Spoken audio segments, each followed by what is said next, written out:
नमस्कार साथियों, मैं आपका दोस्त अशफाक अहमद और आप देख रहे हैं देशभक्त चैनल।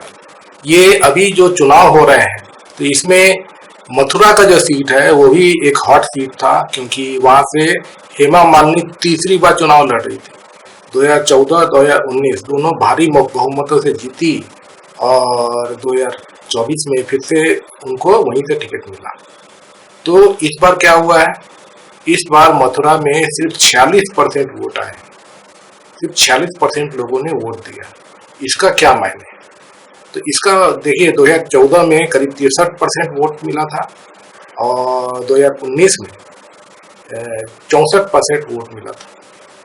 तो वोट पड़ा था, तो मतलब कि मोदी लहर थी तो हेमा मालिनी जीत गई। और मोदी लहर के वजह से आपने देखा होगा कि चुनाव में बम्पर वोटिंग होती है। इस बार क्या हुआ है, सिर्फ 46% जनता ने वोट दिया है। मतलब पूरा का पूरा करीब करीब 20% वोट कम पड़े हैं सिर्फ मथुरा में। अब ये कोई मामूली बात है? कहाँ 64%, कहाँ 46%। तो ये बता रहा है कि हेमा मालिनी बहुत बुरी तरह, बहुत भयंकर तरीके से हार रही है। क्योंकि ये जो वोट कटे हैं, किसके कटे हैं? मोदी जी के। क्योंकि मोदी जी का जो लहर था वो क्या था? जुमला। मोदी 2014 में आए थे, 15 लाख हर अकाउंट में आ जाएंगे, काला धन लेके आ जाएंगे और 2 करोड़ नौकरियां देंगे, किसानों की आय दुगनी कर देंगे, बुलेट ट्रेन चलाएंगे। जनता उनकी बात में आ गई थी और मालूम चला कि 10 साल में जो भी था वो भी सब लुट गया। अभी लोगों के पास में हालत ऐसी खराब है कि लोग कर्जा ले लेके अपना घर चला रहे हैं, सोना मंगलसूत्र गिरवी रख के घर चला रहे हैं। और ये नोटबंदी, गब्बर सिंह टैक्स और उसके बाद में ये जो तालाबंदी मोदी जी ने किया था, और खराब नीतियां तो है ही। जीएसटी देखिए, गरीबों से मोदी जी वसूल रहे हैं, हर चीज पे जीएसटी लगा दिया है बहुत ज्यादा। पहले कांग्रेस के जमाने में खाने पीने की चीज पे कोई जीएसटी नहीं था, जो जरूरी सामान रखते हैं उस पर कोई जीएसटी नहीं था, बाकी भी जीएसटी कम था। अब जो है वो किसानों के लिए देखिए तो डीजल जो है मोदी जी ने 90 पार करा दिया है। जो डीजल पहले 40-45 रुपए का आता था उस पर जबरदस्त टैक्स लगाया हुआ है। पेट्रोल पे टैक्स लगाया हुआ है जबरदस्त। कांग्रेस के जमाने में 3.25 रुपया टैक्स लगता था पर लीटर। मोदी जी 33 रुपया से ज्यादा टैक्स ले रहे हैं पर लीटर।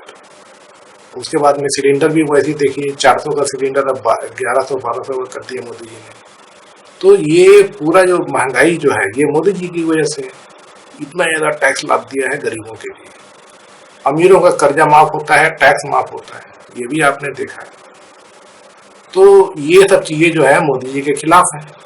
और दूसरी तरफ कांग्रेस का देखिए तो जो न्याय पत्र कांग्रेस का है तो उसमें वादा किया गया है कि किसानों का एमएसपी की गारंटी देंगे, कि जो स्वामीनाथन कमेटी का जो था कि C2+50, मतलब जितनी भी लागत होती है किसानों की उसके ऊपर में 50% ज्यादा पैसा मिलना चाहिए। मतलब कि जैसे 2000 उनका खर्चा हुआ पर क्विंटल है दाम, और पूरा सब लागत 2000, तो मतलब कि 50% उसका 1000 रुपया हुआ, तो मतलब किसान को एमएसपी 3000 रुपया। तो एमएसपी बहुत बड़ा राहत मिलेगा किसानों को। उसके बाद में जो इनपुट कॉस्ट है किसानों का, तो जैसे कि डीजल है, बीज, खाद, सब पे टैक्स जो है वो कांग्रेस आएगी तो खत्म कर देगी। मतलब कि किसानों को कोई टैक्स नहीं देना पड़ेगा, गरीबों को भी टैक्स नहीं देना पड़ेगा, क्योंकि खाने पीने की चीजों पे जो टैक्स लादा हुआ है वो खत्म करेंगे, जरूरी सामान पे खत्म करेंगे। तो ये सब चीजें कांग्रेस कर रही है। मोदी जी तो गरीबों को ही लूट रहे हैं ना। तो वही उसी वजह से जो मोदी लहर है वो जुमले की लहर अब खत्म हो गई है, और इसी वजह से 20% मोदी जी के वोट कट रहे हैं। हेमा मालिनी जी का दूसरा इनाम और है कि हेमा मालिनी लोगों के बीच में नहीं जाती है। वो तो बोलती है कि मैं तो ऑफिस में काम करती हूँ, ऑफिस से लोगों से कैसे मिलना।